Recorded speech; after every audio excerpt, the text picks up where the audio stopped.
दोस्तों, कल्पना कीजिए आप एक 17 साल के इंसान हैं। क्रिसमस का दिन है। आप अपनी माँ के साथ फ्लाइट में बैठे हैं। खिड़की से नीचे झांकते हैं। जंगलों का अंतहीन समंदर जो कहीं दूर तक फैला है। आपको नहीं पता कि अगले 2 मिनट में आपकी जिंदगी हमेशा के लिए बदलने वाली है। अचानक प्लेन तेजी से हिलने लगता है। टर्बुलेंस नहीं, कुछ और है। सीट बेल्ट कस जाती है, पैसेंजर चिल्ला रहे हैं और फिर एक जोरदार धमाका। आपकी आंखें बंद होती हैं और जब खुलती हैं तो आप धरती पर नहीं बल्कि अमेज़न के घने जंगल में पड़े हैं। चारों तरफ सन्नाटा, सिर में चोट, शरीर लहूलुहान और सबसे बड़ा झटका, आप प्लेन से गिर चुके हैं 10,000 फीट की ऊंचाई से। अब सोचिए, अगर ये आप होते, क्या आप बच पाते? लेकिन यह कोई फिल्मी कहानी नहीं है।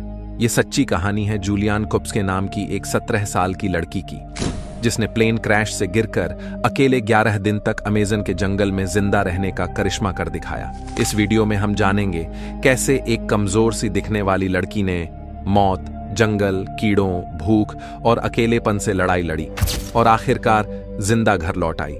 और आज हम उसी की कहानी लेकर आए हैं। एक ऐसी कहानी जो हिम्मत, जिद और इंसानी जज्बे की मिसाल है। अगर आप ऐसी ही दिल छू लेने वाली और प्रेरणादायक कहानियां सुनना चाहते हैं तो वीडियो को लाइक करें, चैनल को सब्सक्राइब करें और बेल आइकन दबाएं ताकि हमें ऐसी और सच्ची कहानियों पर वीडियो बनाने का मोटिवेशन मिले। साल था 1971। जर्मनी में जन्मी जूलियान कोएप्सके उस समय सिर्फ 17 साल की थी।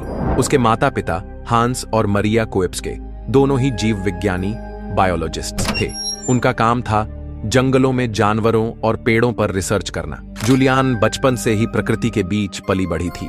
पेड़ों, पक्षियों, कीड़ों से उसे डर नहीं लगता था, लेकिन वो नहीं जानती थी कि आने वाला समय उसे एक ऐसा इम्तिहान देने वाला है जिसे सुनकर रूह कांप जाए। 1971 क्रिसमस ईव, जूलियान ने अपनी मां के साथ लांसा फ्लाइट 508 में बैठी थी। वो लीमा से पुकल्लपा जा रही थी अपने पिता से मिलने। फ्लाइट में कुल 92 लोग सवार थे। शुरुआत में सब कुछ सामान्य था, लेकिन थोड़ी देर बाद प्लेन आकाश में एक भयंकर तूफान में फंस गया। प्लेन हिलने लगा, बिजली चमकने लगी और यात्रियों में चीख पुकार मच गई। और फिर एक तेज आवाज के साथ प्लेन टुकड़ों में बिखर गया। जूलियान को कुछ याद नहीं कि क्या हुआ, बस इतना याद है कि वो सीट से बंधी हुई थी और नीचे गिर रही थी। हर तरफ हरियाली, चारों ओर सन्नाटा और फिर अंधेरा। जूलियान की आंख खुलती है। एक अनजान घना जंगल, चारों ओर पेड़, कोई इंसान नहीं, बस चिड़ियों की आवाज और कीड़ों की भनभनाहट। उसका कॉलर बोन टूट चुका था, शरीर पर चोटें थीं, एक आंख पूरी तरह सूजी हुई थी और चश्मा भी गायब था, लेकिन वो जिंदा थी। इस बात पर खुद उसे यकीन नहीं हो रहा था। अब उसकी असली लड़ाई शुरू हुई थी, जिंदा रहने की लड़ाई। जंगल में पहला दिन, भूख लगी थी, बारिश हो रही थी, कपड़े गीले थे।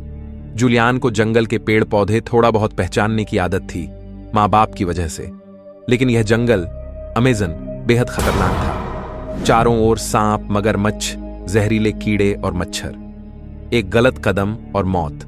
उसे एक चीज याद आई, अगर कभी जंगल में खो जाओ तो पानी की धारा को फॉलो करो, वो किसी इंसानी बस्ती तक जरूर ले जाएगी। बस यही उसकी एकमात्र उम्मीद थी। जब वो जमीन पर गिरी तो वो मरी नहीं थी। घना जंगल और पेड़ों की मोटी शाखाओं ने उसके गिरने की रफ्तार को कम कर दिया। नीचे जमीन नरम थी, जिससे टक्कर थोड़ी सीधी हो गई। जूलियान को होश तब आया जब वो मिट्टी और पत्तों के बीच पड़ी थी, जिंदा। उसका कॉलर बोन टूट चुका था, उसकी एक आंख सूजी हुई थी, शरीर पर जगह जगह चोटें थीं, लेकिन वो जिंदा थीं। उन्हें खुद पर यकीन नहीं हो रहा था। बाकी 91 यात्री, कोई नहीं बचा। लांसा फ्लाइट 508 में 92 लोग सवार थे, 6 क्रू मेंबर्स और 87 यात्री। जूलियान को बाद में पता चला कि उस हादसे में 91 लोग मारे गए। उसकी मां, जो उसके बगल में बैठी थीं, भी उन मृतकों में थीं। वो अकेली जीवित यात्री थीं। ये बात अपने आप में दर्दनाक थी। एक 17 साल की लड़की जिसने मां को खो दिया और अब अकेली, घायल हालत में दुनिया के सबसे खतरनाक जंगल में फंसी थी। पहला दिन, भूख लगी थी, बारिश हो रही थी, कपड़े गीले थे। जूलियान को जंगल के पेड़ पौधे थोड़ा बहुत पहचानने की आदत थी, माँ बाप की वजह से, लेकिन यह जंगल, अमेज़न, बेहद खतरनाक था। चारों ओर सांप, मगरमच्छ, जहरीले कीड़े और मच्छर। एक गलत कदम और मौत। उसे एक चीज याद आई, अगर कभी जंगल में खो जाओ तो पानी की धारा को फॉलो करो, वो किसी इंसानी बस्ती तक जरूर ले जाएगी। बस यही उसकी एकमात्र उम्मीद थी। जूलियान ने एक छोटी सी धार पकड़ ली और उसका पीछा करने लगी। बिना जूते के पैर कटते जा रहे थे, मच्छर काट रहे थे, लेकिन वो चलती रही। खाने को कुछ नहीं था, सिर्फ कैंडी की 4 गोलियां जो उसकी जेब में बची थीं। उन्हीं से अगले 2 दिन तक उसने खुद को जिंदा रखा। बारिश, धूप, कीचड़ और अंधकार सब उसका इम्तिहान ले रहे थे। कई बार उसे लगा अब और नहीं हो पाएगा, लेकिन हर बार वो अपने पिता की आवाज याद करती, जूलियन, हार मत मानना, कभी मत रुकना। तीसरे दिन उसके घावों में कीड़े, मैगट्स भरने लगे थे। वो दर्द से तड़प उठी। बचपन में उसकी मां ने सिखाया था, अगर घाव में कीड़े पड़ जाएं तो केरोसिन या पेट्रोल डालना चाहिए। जंगल में कहां मिलेगा पेट्रोल? लेकिन किस्मत ने साथ दिया। उसे एक टूटी हुई नाव और एक छोटा सा झोपड़ा मिला। शायद कोई मछुआरा इस्तेमाल करता था। उसमें थोड़ा सा गैसोलीन पड़ा था। जूलियान ने उस गैसोलीन को अपने घाव पर डाला। दर्द ऐसा जैसे किसी ने आग लगा दी हो, लेकिन धीरे धीरे कीड़े बाहर निकलने लगे। क्रैश के बाद प्लेन का मलबा मिला या नहीं? जंगल में चलने के दूसरे दिन जूलियान को दूर से एक अजीब सी बदबू महसूस हुई। वो बदबू सड़ी हुई चीजों की थी, जैसे कोई जानवर मरा हो। जूलियान ने धीरे धीरे उस दिशा में चलना शुरू किया। पेड़ों और बेलों को हटाते हुए वो एक खुली जगह पर पहुंची, और वहां जो उसने देखा, उसकी रूह कांप उठी।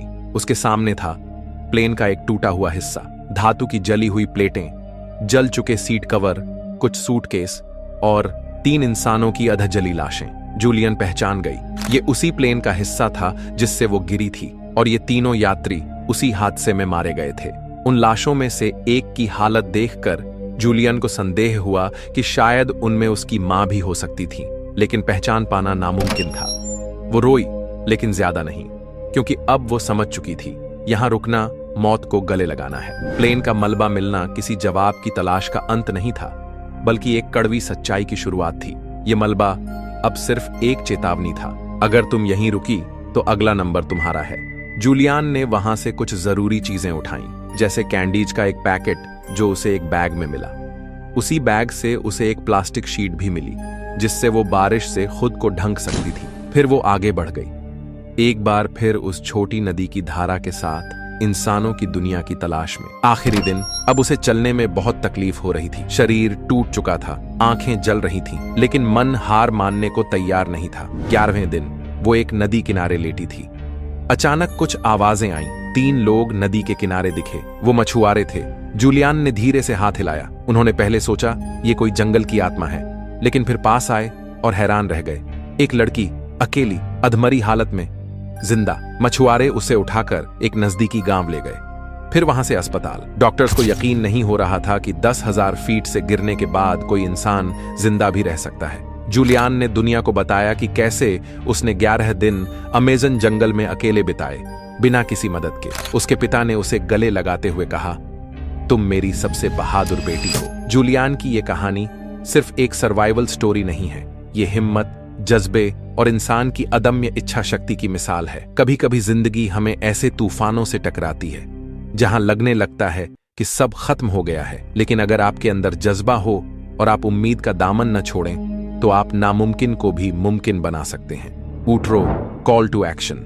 अगर आपको यह कहानी पसंद आई हो तो वीडियो को लाइक करें, चैनल को सब्सक्राइब करें और कमेंट में बताएं अगली कहानी आप किस विषय पर सुनना चाहेंगे।